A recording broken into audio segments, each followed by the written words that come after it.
me demande d'intervenir, bon, avec un anglais très, très matraqué, mais un arabe parfait. Et un français aussi, on me demande également de parler en français, parce qu'il y avait des francophones de La Réunion, etc. Et là, ben, on démantèle le christianisme.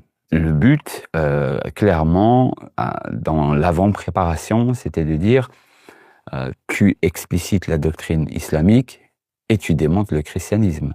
C'est-à-dire que quand tu parles de l'unicité divine, appuie sur le fait que les chrétiens sont des polythéistes et donne-en la preuve bibliquement, etc., etc. Et donc, moi, c'était mon cheval de Troie, donc c'était très, très facile. Et on se retrouve devant des travailleurs qui sont chrétiens de culture, ou parfois même pas chrétiens du tout. Les Philippins sont chrétiens en général. Ils sont chrétiens.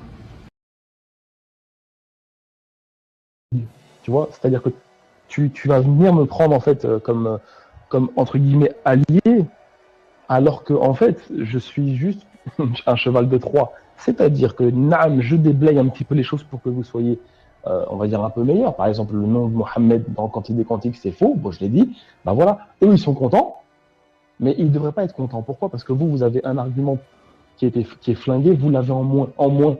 Donc ça veut dire que maintenant vous serez encore plus compétent. Donc pour eux, c'est encore plus catastrophique parce que vous aurez des arguments qui seront solides.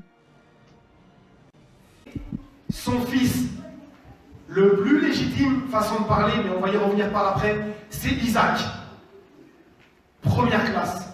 Deuxième classe, c'est Ismaïl. Pourquoi? Parce que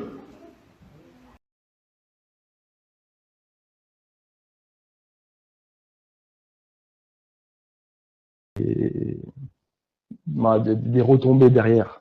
Et souvent, j'ai aussi entendu des gens qui disaient que il y a les chrétiens qui suivent Karim, etc. Donc c'est bizarre. En fait, non, c'est pas bizarre. C'est juste que c'est ce qu'on appelle la douille. Tu vois, c'est-à-dire que